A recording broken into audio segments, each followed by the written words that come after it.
What's going on, guys? This is Kazi. Welcome to another epic video in the Industry Pro series. This time I'm going to be interviewing one of my favorite colorists, Bryan Singler. He's worked with NFL, AT&T, Premier League, and the list goes on. So many A-list brands. We're not going to just talk about technical stuff and his color grading process. We're also going to talk about how to land those high-end clients, how to keep them happy, and how to get to that next level. So get super pumped. If you don't know the difference between parallel mixer and layer mixer, or not sure when to use which, you came to the right place. In this free training, you're not only gonna learn everything about nodes, you will also learn to build the perfect node tree regardless of the project that you're working on. I will end the session with an extended Q&A. These questions came from you guys. Click the link in the description to sign up for this free training. And if you're enjoying the content, you know what to do. Smash that like button, subscribe to my channel for more awesomeness, follow me on Instagram, and let's roll the intro.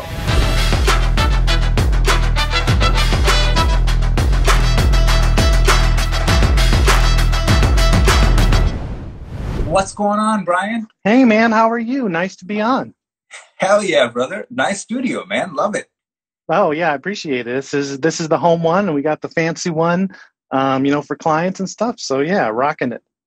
Man, I can't wait to see the fancy one. I got my acoustic panels coming in, and everything is going to get covered up. But it's with COVID, everything is taking 10 years, for shipping and everything. Brother, so glad to have you. And seriously, man, I am so impressed by your work. I mean, dude, the range is out of control. I have a bunch of pictures that we're going to go through that I pulled from your Instagram and talk about it.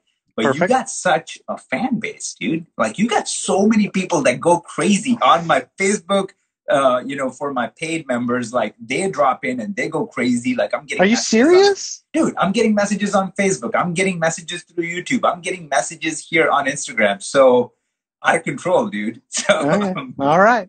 This is amazing. Brother, why don't you just take the floor and give me a, quick, summary about who you are and, what inspired you to be a colorist? Gotcha. Well, I'm originally from Alaska. And so I kind of approached the whole color grading thing in a very different way than I think most people did. I kind of grew up without access to a lot of films and movies and TV, all the things that most people did. But I fell in love with storytelling. I really grew up in the middle of nowhere. And the only really access that I had growing up in Alaska, as far as doing something related to our field, is to go into news. So I began in news as an anchor and as a writer, primarily in sports. But eventually I wanted to do something of a higher quality, something I was really proud of, something that sounded amazing. The people, actually watched, and that wasn't, obsolete after, the next day. Right. So, so that's when I started to branch out into advertising. And for a while, I was what you would call kind of, what I call a slash, right? I was a DP / editor / motion designer / colorist, right? Yeah. And I really started in color because obviously I was shooting my own stuff and I wasn't happy with how it looked, right? It didn't hit. Yeah, it didn't hit my expectations. So I started to jump into color, that way. That was about, I would say, 10 years ago. The first thing I started out was Apple Color. So that was definitely a while ago. But from there, I really started to learn that if I wanted to do stuff at the level that I wanted, then I was going to have to kind of specialize. And so while I miss shooting and some of the other aspects of it, I really did decide that I had to do one thing to do it at the level I wanted. And so I think there's something in that story, maybe for the people who follow you, that, you don't have to take a traditional route. You don't have to have, grown up with your dad as a famous color scientist, right. like Jill did. You don't have to be in the big markets to do good work. I'm not saying it doesn't help, but if you're not there, you shouldn't let that kind of, hold you back or anything like that. So really that's kind of the evolution of how it happened. Dude, it's like we're brothers from a different mother. Like, I mean, this is exactly the same story. Like, I'm a shooter first, went to school for cinematography and editing. and I'm shooting my stuff, and I'm like, what is that sauce? What is that thing that's missing? And then I jump into Apple Color. Like, this is exactly how I started, and then it's just the rest is history. So it's amazing to hear that, and that's sort of like my outlook and my message to the world, that you don't need to box yourself in, and especially in 2020, you don't box yourself in. You leave that channel open. Like back in 2012, it was very much like, hey, what's your niche? If you don't have a niche, you're kind of like a clown. You get paid $50,000 a year as a video producer. But nowadays, I'm seeing so many people that are creative director, but then on the side, they're shooting stuff and they're making $3,500 a day. And then they're editing stuff and they're making $1,500 a day. They're just killing it. And they're just like taking it in, multiple streams of income, whatever. They're attacking it. But obviously, eventually you have to it doesn't hurt to pick a niche, but it helps you, right? Like as a cinematographer, doesn't that help you so much as a colorist? And that I say all the time, like I know the ins and outs of when I'm working with Alexa versus when I'm working with Red. And that's something that, if you're just a traditional colorist, you're going to miss out on, so that is so amazing. I want to go back to, you talking about don't put limits on yourself, because I think that's such an important topic, because just so many messages and DMs that I'm getting every day are just like, hey, Kazi, it's really easy to work on Alexa footage, but I'm working with 8-bit footage. And I'm like, come on, bro. Or like, it's really easy for you to do what you do because you're in LA and I'm in India somewhere. So like, so this is amazing. I want to stick with that topic and let's get deeper into it. And let's talk about where you are currently. And you're working with an agency, but it's kind of out of control to be in Missouri and not in LA and producing and working with the clients that you are. So you want to touch base on that a little bit? Yeah, sure. Well, I think a lot of it comes down to obviously marketing yourself. Putting yourself out there, doing quality work. Do you want me to go into a little bit kind of like what I'm doing right now? Is that okay? So right now I'm the lead colorist at Bruton Strobey Studios, which is one of the premier post-production and production facilities in the Midwest. I've been doing amazing photography for 40 years. Just crafting beautiful images, really second to none kind of in this area. So right now, as their lead colorist, I do everything you can imagine. It's music videos, it's short films, it's commercials for big brands. It is nonstop, non-ending. Up until really a couple weeks ago, I was booked every single day for, I would say, almost 2 years. So there is no end to like the amount of content. There's no end to the cool content that's really being produced. So it's a really exciting place to be. Obviously, I'm super passionate about grading, so we can go on and on about that. But that's kind of currently where I am, and it's been neat to see the caliber of projects that I've been doing have been growing exponentially in terms of production value, in terms of budgets, and that's been happening really, really, really fast. I was a slash, a DP slash edit. That was not that long ago. That was like only a couple of years ago for me. So, you really can enter that world really quickly if you do a good job, if you invest in people, if you learn, the ins and outs, not only of the craft. I think we should get into this at some point, but I think the craft is in some ways secondary to your ability to market yourself, to position yourself, to develop relationships, to be able to execute, when you need to, how to deal with clients in the room. So there's a whole lot of that absolutely goes into it. But I think it's important for your followers to realize that it is possible to do great work and you don't have to have the amazing pedigree and live in LA or something like that. So. Yeah, and especially like nowadays, dude, you get access to footage so easily. Like I tell people all the time, go hit up your favorite cinematographers on Instagram. People that might not have crazy clout. I'm not talking about 500,000, follower guy. Hit up like a $5,000 or 5,000 follower guy that does really awesome work and be like, hey, dude, I want to start doing more color grading. I can do it for free. Can you send me some stuff? Let me just grade it for you. And that way you got your hands on best of the best. You can use it for your reel. And then you just keep climbing up that ladder. So there's so many different ways that you can take, because what social media did is that it took out the middleman. And middleman was the death of it all. Like that was the problem when I walked into Sony Pictures in 2010 when I moved to California from Chicago. I walked into Sony Pictures with my resume and my disc, with my demo reel, and they were laughing. They're like, "Are you lost?" I'm like, "No." And they were like, "What are you doing here?" I'm like, "Oh, I want to apply for a job." And they were like, "What?" Like, what? No, what just happened?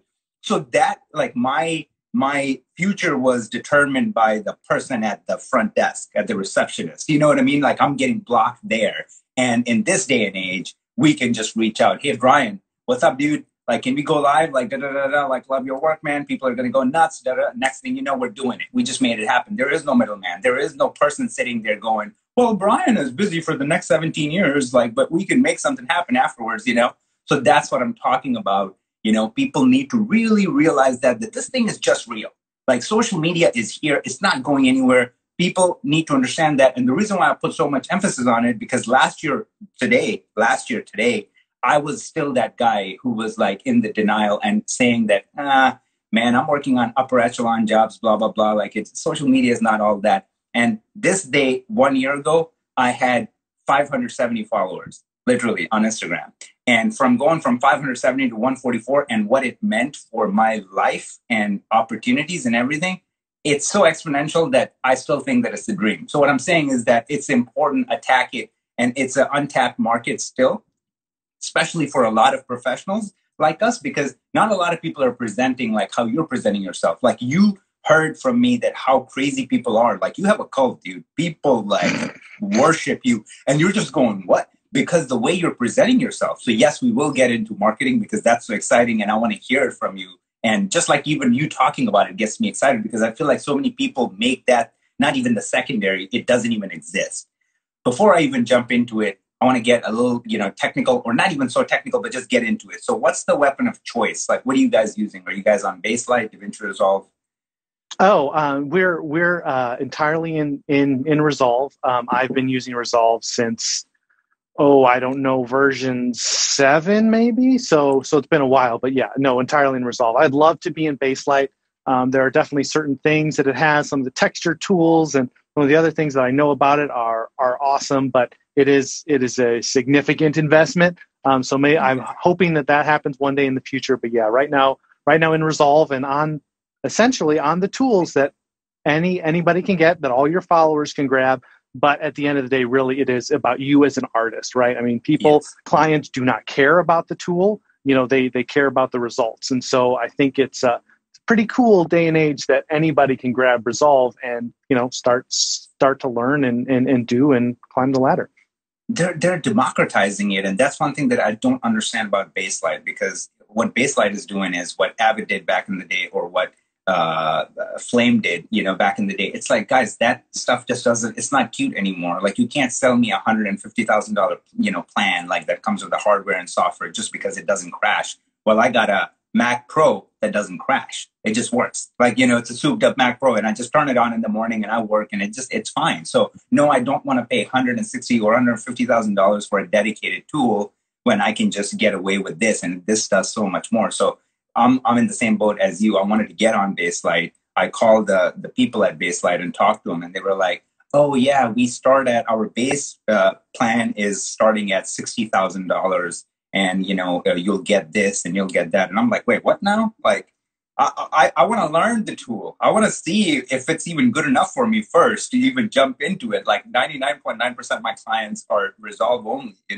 And just because of what you said, people want access. So even when we turn in the projects, they're, online editors, whoever can just easily jump on and, make a few tweaks if they need to, or whatever have you. So I want to get into and ask you, are you guys on Mac, PC, or Linux? Like, what are you guys running operating system? It's really a mix of things, right? I mean, I would say the majority of people now in our studio are on Macs, and that's a little bit more of a legacy kind of thing. I'm on a PC, and there's one other editor as well who's on a PC. I don't think this is exactly rocket science or I guess news to anyone, but if you really want to do color grading 3D, you have to be on a PC. I mean, really up until the Mac Pros came out, right? I mean, if you're willing to drop however much it is, $20,000 on a Mac Pro, sure. but if you're looking for something affordable, and you know what you're doing, then I really think you have to go PC, and that's what I've got. I've got an amazing system. I've got a little bit, something we could talk about as well at some point. Yep. Is I have a little bit of a background in IT. I spent a couple years. It wasn't my favorite time, but in IT at a post-production facility, and what a massive benefit it is to you as a colorist to have that IT knowledge, to be able to build a PC from scratch, to be able to know your data bottlenecks at every single point, to know the operating system, to know the glitches, to know when it's your graphics card driver, I could go on and on and on, but I think that that's very, very important. And obviously for people who aren't maybe into that as much, or they're at a big facility and they have an IT person, then Baselight, obviously Baselight, like you said, it's a complete turnkey system. I can definitely see advantages to that. There are some amazing colorists in Baselight. If you're trying to differentiate yourself when everyone has Resolve and then you have Baselight, I think if you're trying to make the next level, trying to take the next level, there's definitely something to be said for Baselight. If Resolve becomes a journeyman, everyman, YouTuber tool, then Baselight begins to have a draw for you as you're trying to get to the next level. And certainly it has tools to it that Resolve doesn't have. Its imaging pipeline gives you something a little different. So I don't know if I kind of meandered there, but I think there's definitely some value to that system. But yeah, go ahead. No, I couldn't agree more. And it's just like, the back and forth on this is just doesn't make sense, because just like you said, it's just like, those are just tools. What do you want to use, right? For me, I would drop, and I did drop well over 20 grand on my Mac Pro, because for me, I need everything to be a turnkey operation. I wake up in the morning, I turn it on, it goes. I'm coming from PC, went to school for IT. So, very similar background, like two semesters away. And I decided I want to go for film. So I got that technical background to build everything from the ground up. And I built my crazy mad, PC machine. And then I'm working on a project and some weird lines are showing up. And I'm like, what's going on? And I do research and spend 3 hours and figure out that, you got to roll back your drivers for your GTX 1080 Ti because of X, Y, and Z. And I'm just like, okay, now client is pissed. So I'm like, dude, it's not worth it. I'll just drop the money because it's an investment. You're investing in your business. So it goes both ways. And with Baselight and Resolve, I definitely don't have a problem with either or, but I feel like even when you see a company like Company 3, go full on with Resolve, that really does tell you and give you the potential of what that tool is. And I think that's where I step in and I keep trying to say to the film world that thing that they're trying to create, that is the thing in our industry, which is this prestige and this thing and that thing.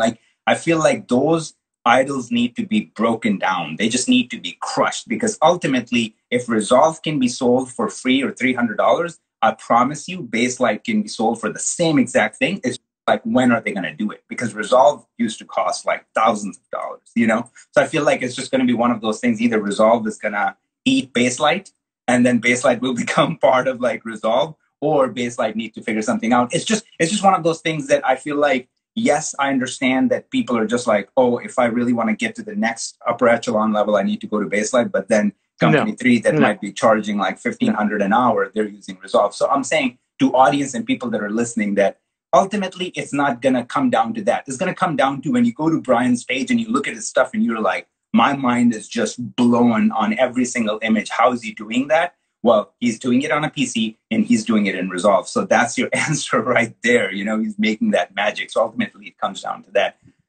Brian, are you guys working in Rec 709, or do you have a preference for your color science, when you're setting everything up? Well, the vast majority of our deliverables where we are still Rec 709.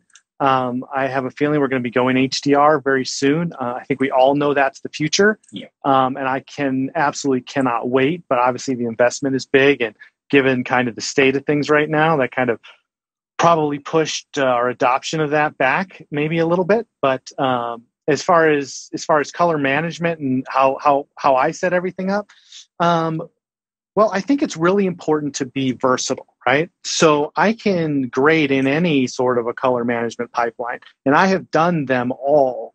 And what's kind of funny about that is that having done them all, I'm looking, right, to see which one's better, which one gets me a better end result. And what I think is really funny is that after doing them all my images, they still look like me, like at the end of it. So love it, dude. So I think color management, obviously, it's really important from your workflow standpoint, but it's the end result. I don't think it makes as big of a difference, especially if most of your deliverables are going to the web or going to broadcast. So I am right now in ACES almost all the time. It would be not difficult at all for me just to jump into a simple YRGB, DaVinci YRGB managed project and do that as well. So I don't think it matters terribly, but I do use ACES. Okay. All right. So I want to talk about mostly you're working on commercials, I'm assuming. I mean, you did say that you work on all sorts of stuff. Oh, videos, no. It's not mostly commercials. I mean, it's really mostly everything. It's films, it's documentaries, it's movies, it's short. Yeah, it is always different every week. Definitely nothing predictable about it. That's amazing. I was going to ask you, then I got to shift my question, because I was going to ask you the social interaction, and especially in commercials, you're dealing with either probably creative directors over, like, say, DPs or whatnot, like, when it's coming down to it. So in your case, it's going to be different in each project, depending on what it is. But how early are you brought on? Like, since you're working through an agency, is it the same as, like, how Company 3 sometimes is brought on like months in advance, and they even create a look DNA or a show LUT? Like, are you involved in those type of things? I would love that, right? I mean, I really think that this idea that the look is created in the color bay is incorrect. I think to do it in a way that is beautiful and the simplest and the best is to do it in advance, right? Yes. But that doesn't exist at every level, right? Mm-hmm. I mean, like Jill talking about, building LUTs with her dad and doing camera tests. I would love to tell you that I am, that I'm getting show LUTs and I'm getting, lookbooks all the time. Yes. And that I'm brought in way early. I have been brought in early twice, maybe. Yeah, that's the truth. So I wish it happened.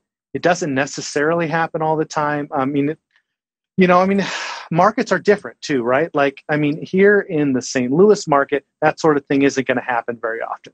But the vast majority of my work still comes from outside, but it's not always happening there either. I mean, sometimes yes, but most of the time, no. Right. Yeah. No, I mean, that's the truth, dude. And it's so great that you shed light on it, because, again, it just, guys, whoever is listening, like, it's never this or that.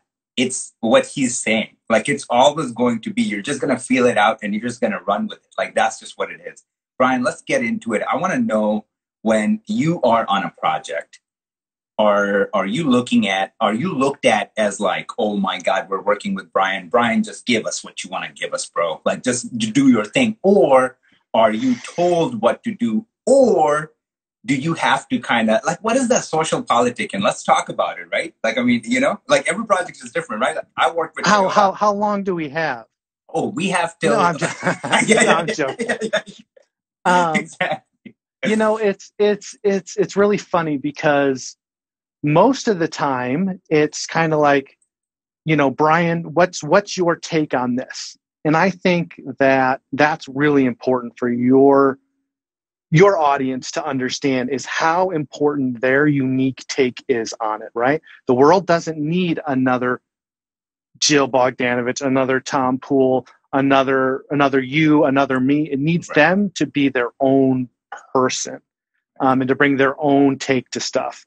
So I think that's super important. Like, I get worried about that there's too much kind of copying of looks, like, well, let me match The Martian or Once Upon a Time in Hollywood or something like that.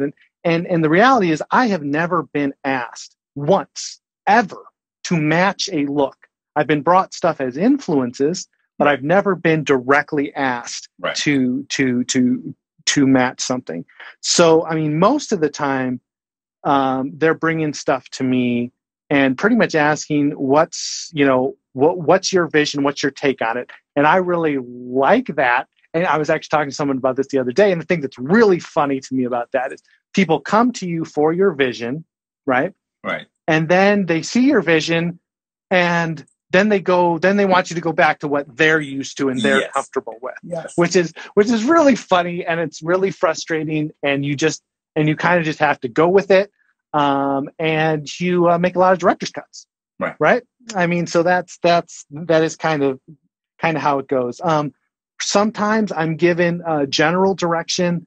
Sometimes I'm not. I do spend quite a bit of time up front talking to the directors, to the DPs, to anyone that I can get a hold of, and just ask them what they want, right? What are they looking for? Can you send me references? Stuff like that. So that's usually how it goes. Often I end up giving people, I know there's a lot of colorists who do a lot of options, right? Like here's this look, this look, this look, this look. I don't really work that way, and that, I'm not saying my way is the best way, but I tend to go through dozens, if not sometimes 100 looks on my own, and looking at each one, saying, "Oh, that shit," and continually, narrowing the field until I get to something that I think fits the story, fits the mood, is still has a little bit of my style, but I'm more interested that it's right for that particular project. So that's kind of how that process works.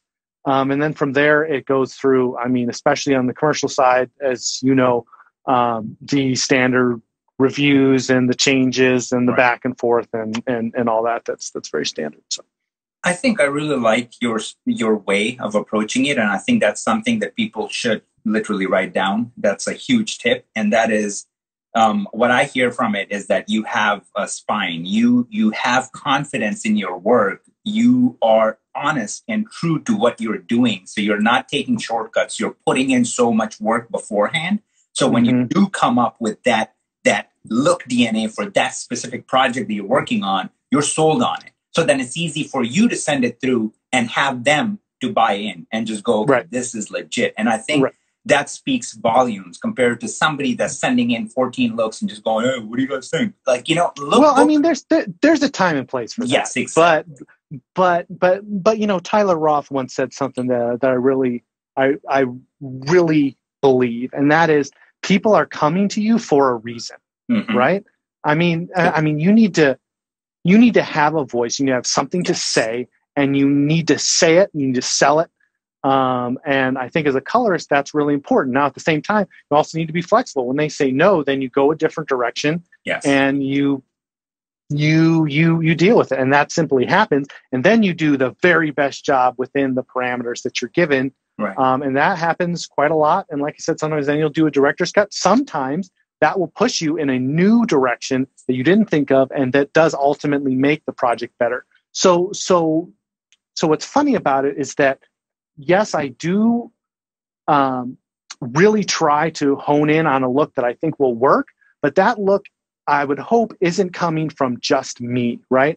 I'm sending frames to the DP, to the director. It's a very collaborative process, and I try to do that as much as possible, because while you both need to sell your own vision, you can make your vision bigger by incorporating other people. And I mean, I think it's probably not necessarily a new thing to say, but it still bears repeating that that more than likely, right, once you start doing good work, the creative director, the DP, and the director, they have an amazing sense of not only what they want, but what is beautiful. And if you're not tapping into that, then you're really missing out, right? I mean, much of my best work, my very best work, is the stuff at the outset. So I do think that, it would be really helpful to people who are part of the project, who have a really good, not researched. Like, if you bring them, they put in their 2 cents and it's not good, but they're married to it because it was their idea, right? So I think you both have to incorporate, but do that in a way that's very strategic, I guess, and not sacrifice what you know as an artist and what you've learned over the course of grading every single day for years and years. Is skill and confidence on your level to know, like, what to weed through all the things that you just said, get their 2 cents in, and then for you to have the humility to actually go, let me think about it. Like, let me hear what you're saying. You gotta have humility to kind of lower that guard down and just go, okay, let me take that kid jumping around. She's like, what's going on? I'm like, this dude is freaking epic. He just sits right here. He knows exactly what he wants. And we're it's either lack of confidence or this wrong attitude. Like, you're going to tell me this, like, this is my job. Like, you got to open yourself up, take it out the other. So it's amazing. It's coming from you. I really appreciate it. And the reason why I'm asking this is because so many people, I feel like amateurs or beginners will make that mistake that if they get to that sweet spot really fast, they think something is wrong with it. They keep pushing it and then they make it worse. I was able to talk to the director. The director was in LA. And as I watched the film, I had an idea for what I thought each scene should look like. I was like, this one should be really kind of yellow and sickly, and this one should be, blue hour sort of thing. And as I went, then occasionally you get the project where you just it's funny. Your brain kind of turns off a little bit. Like, you've been doing this for so long. I spent so many years in front of my control surface, so many years tweaking contrast and skin tone that sometimes your brain just turns off and you have an idea and you just go for it and it just works. And I'll be honest, that doesn't happen very often. It happened on that particular project. I absolutely loved it. It was incredibly bold. And I loved how it turned out and stuff. So that was one example. What is it that creates that sort of an experience?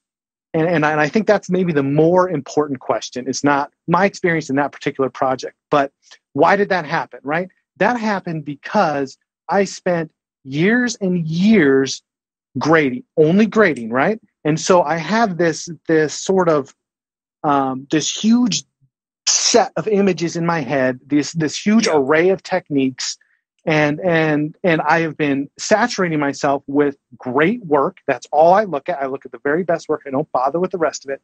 And so, and I've read the Resolve manual, almost the entire thing. Yeah. I have done literally almost up until a couple years ago when I started to know more. I did every single piece of training on Resolve that existed on the internet that I could find.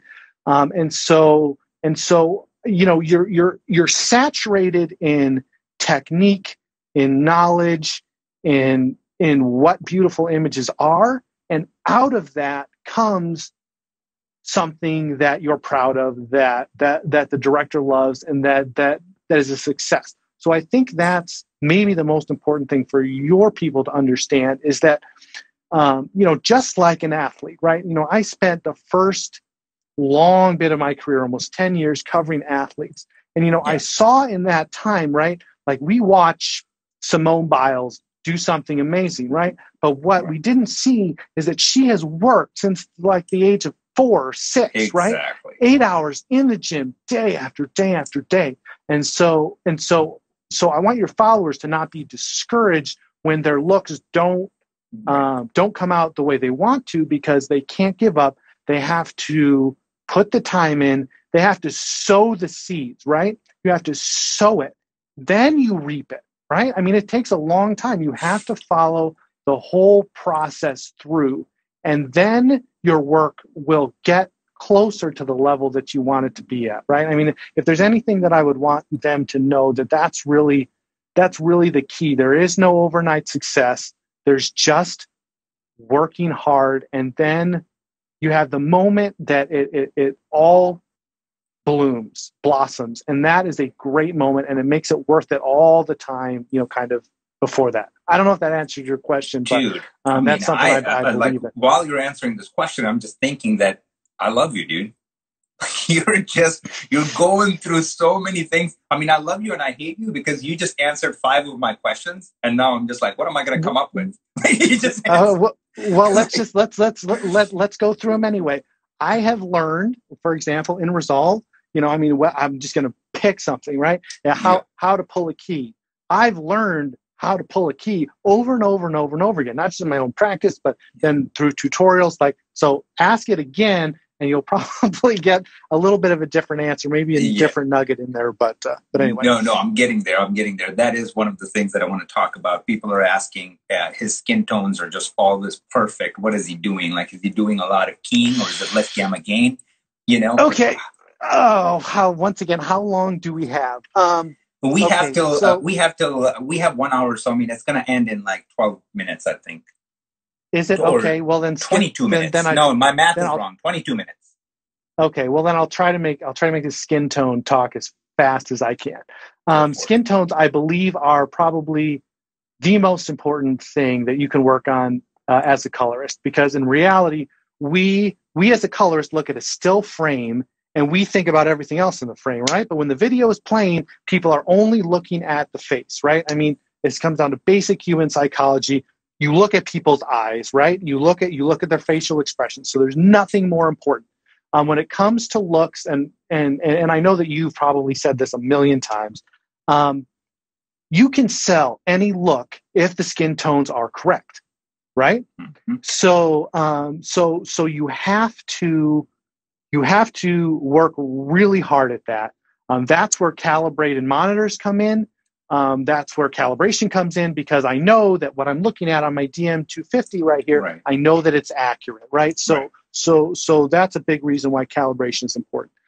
Skin tones, it is the minutest shift of green, yes, of pink. The minutest shift can make skin tones incorrect, right? So there's lots that I do for skin tones.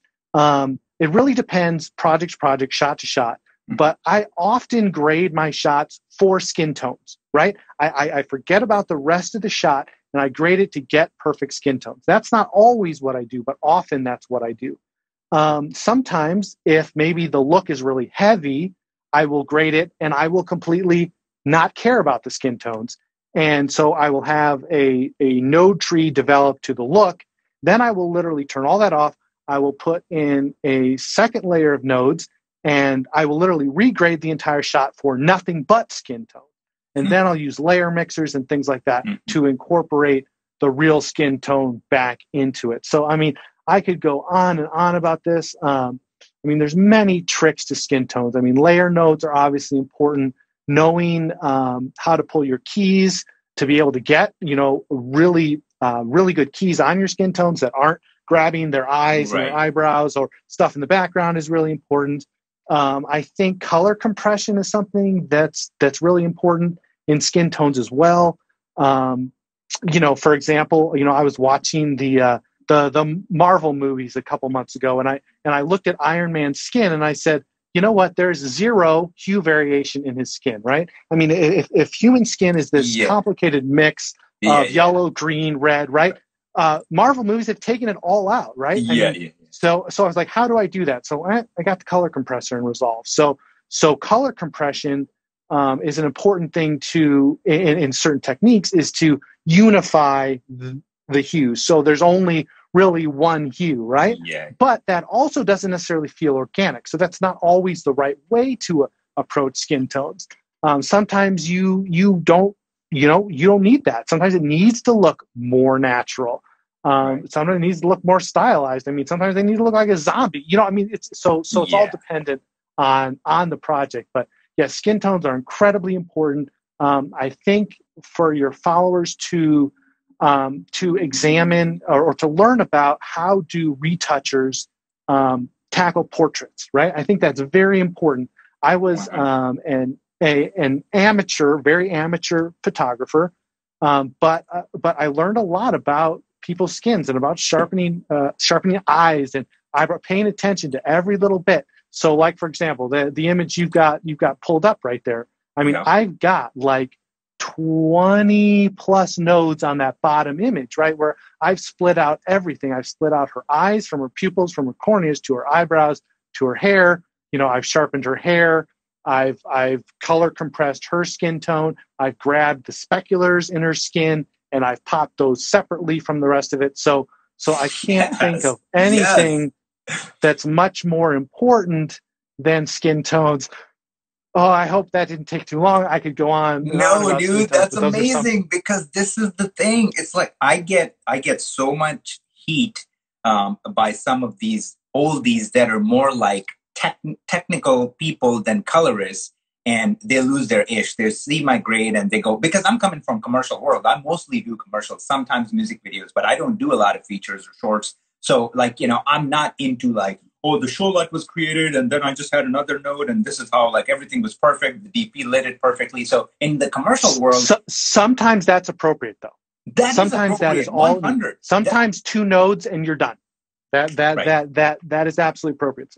There is a time and place for it. Absolutely. You're working with Deke and, then that's what's going to happen. Mitch Paulson is grading a movie in 2.5 weeks while Roger is sitting with him. So, I mean, that blows my mind that Blade Runner is graded in 2.5 weeks. Are you kidding me? But I mean, there must be so much work that's done to get to that level and then, achieve that image. That's a different story. On a commercial, what you just said is 100% normal. So like I used to get so much heat, 6 or 8 months ago, where people are just going to be like, nobody grades like this, blah, blah, blah. What is going on here? And I'm just like, I do this. I get paid for doing this for years and years.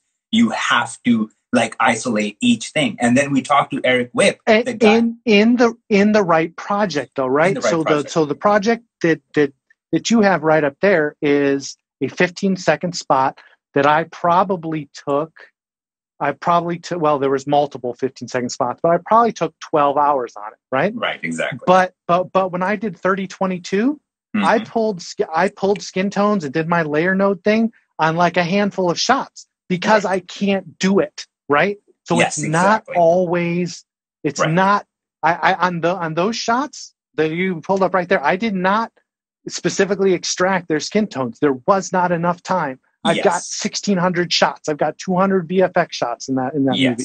So you can't do. So you have to pick. You have to pick those moments very carefully, and you also have to pick it obviously based on the project, right? I mean, the one you pulled beforehand, that was for Biore for their skincare products. So that's a little bit of a different of a situation than Angus McFadden right there from Braveheart on the bottom of that screen, where he's meant to look rugged. In that particular scene, he's blasted himself out into space and he's committed suicide, right? So, whoa. Well, people are going to watch this movie tonight.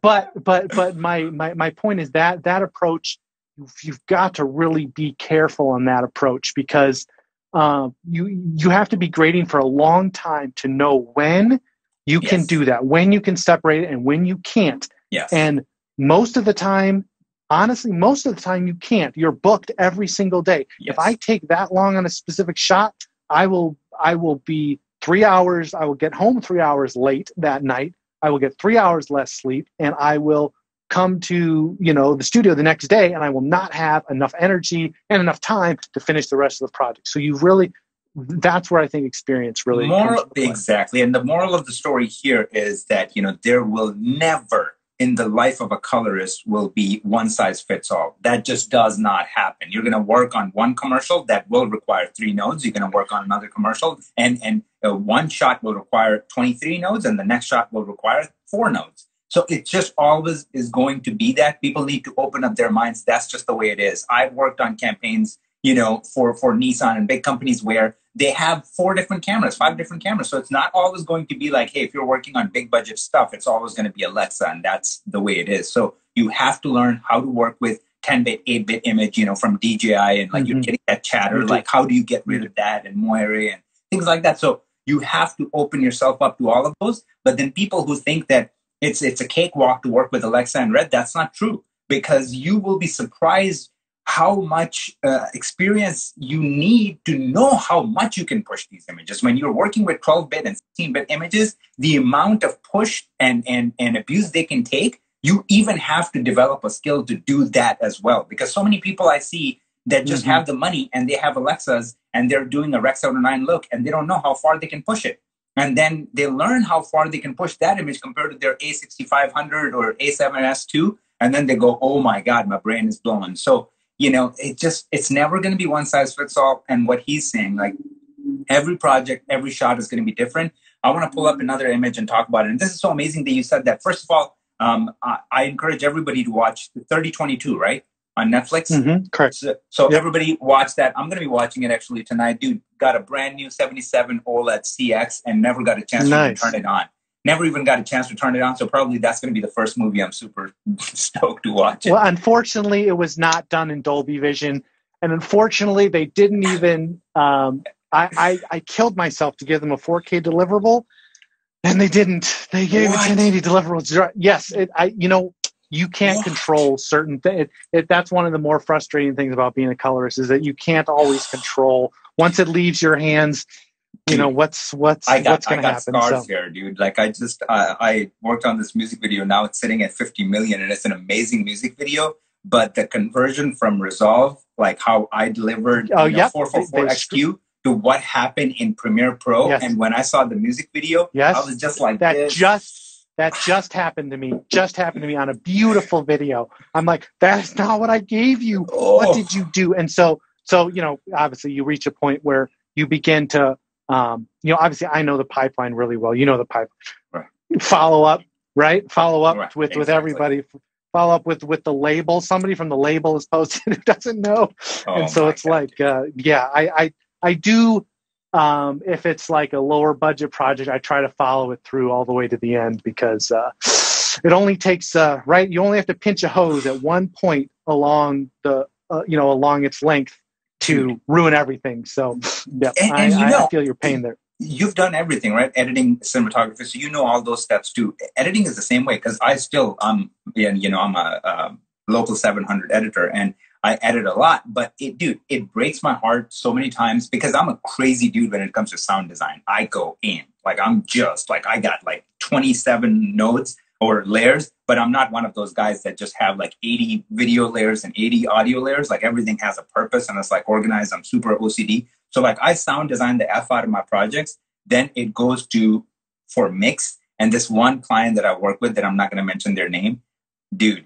this sound designer every single time kills, just absolutely murders, just chokes my sound design. And then I can never use those projects for my freaking website, like for anything. And I'm talking about a big client and I can't use those projects because I'm like, people are going to be like, dude, everything was great. The sound sucked. And it was like driven by sound effects. So yeah, like there's so many, things that we can't, I'm sorry. There's so many parts, like when it comes to finishing or is like editing or whatever, that are just out of your control. You just like send it off and you just can cross your fingers, Gotcha. And I think the important lesson in there as far as color goes is to remember that every DP has told me the horror stories of that happening to them in the color bay.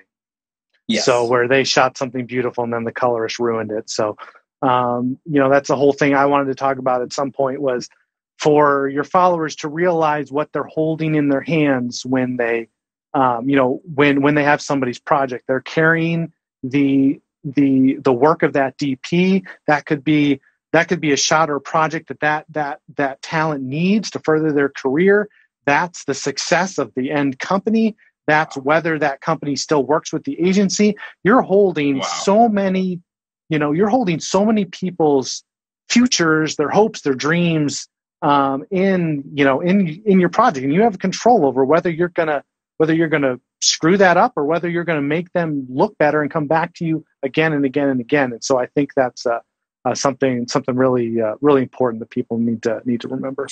Dude, this right there is like, I mean, I got freaking goosebumps because it's the ultimate truth. Like it doesn't matter what we do, even if you're a PA on set, like you have to carry that attitude that literally people are going all in, and most of, unless you're hooked up with a big agency, big company, or you are a big name in your field, people in filmmaking don't make a lot of money. There's just so many of like, do it for the credit, do it for this, do it for that. Like, $400 a day, $250 a day. Like people are just not making a lot of money compared to somebody fresh out of college in IT, starting at six figures. So you have to be respectful for what he's saying. And if you go in with that pride that you're going to give your all and you're going to do justice to whatever that is that you're, being part of, I feel like you're going to put out the best work, and then you're going to create that snowball effect. I mean, I started freelancing in 2012. I never looked back.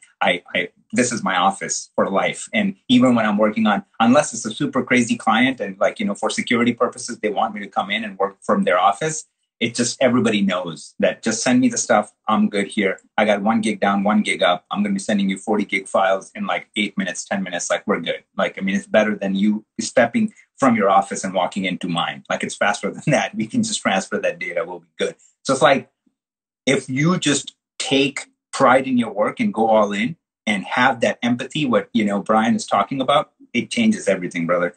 I do want to bring one thing up before we're off. Dude, yep. I think I watched this commercial maybe 40 times in the last 2 days. And I love that commercial. Yeah. Dude, it's what did you do? These AT&T colors that you captured here, they are the bones. So that was a fun one. Backstory that I just think is really fascinating is that's actually not an airport. That's a convention center that they built to be an airport.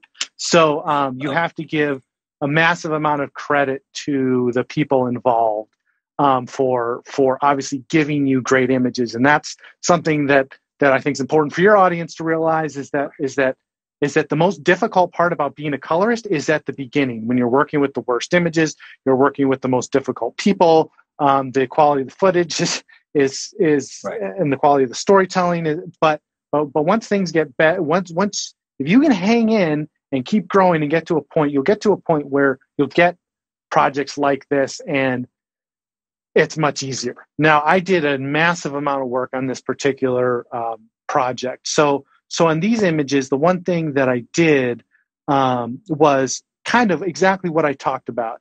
I put all their skin tones on their own layer. But actually, so if you look at that crowd shot, for example, so the one thing I did in this was I did a key of everybody's skin tones except for hers, right? And so I did hue and I did color compression so that all their skin tones are almost exactly the same. And the reason why is because they're, in the story of the spot is that, she's kind of all alone. And she's got this huge crowd. She can't get done what she's going to need to do. The crowd is kind of a metaphor for a congested internet, network. Yeah. So I wanted all the people to feel homogenous, like they're one big group that's kind of getting in her way. So I think that's important, for your audience to understand, is that they have to understand the story and to be able to translate the story into the grade. And so that's why having this huge array of techniques that you've built up over time is so important, because then you can pull them out of your bag and use them when it's necessary. And if you're just going to kind of wing it when you get your project, you're not going to come out with a great result. So I think that was one of the key things that I did.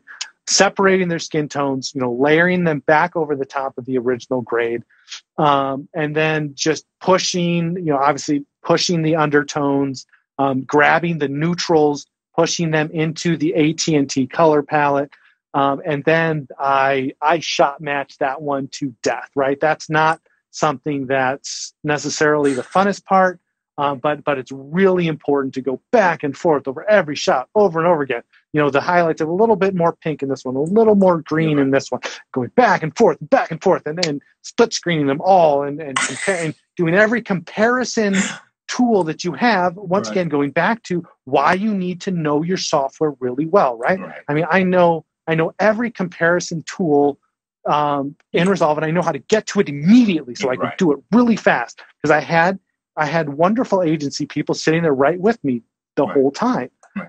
So that's really kind of the story of that one. This one was shot Alexa ProRes on the Mini. So it was beautiful to start with. Obviously, as a colorist, in many ways you are defined by the quality of the footage that you get. In this case, this was absolutely beautiful.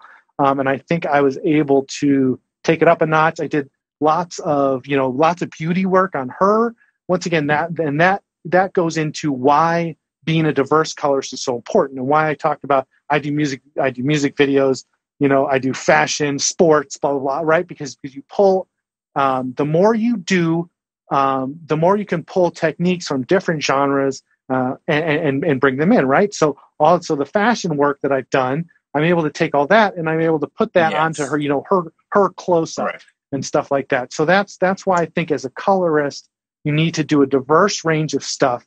And that's why I also think it's important for your audience to realize that at some point they're going to have to become, if you want to do stuff at the budget level like that one, which had a very good budget, at some point you're going to have to become just a colorist. If you're a slash, you're not going to have had enough experience in enough different genres. You're not going to have graded footage outside of what you've done to be able to have the techniques in the bag to use them when you need them.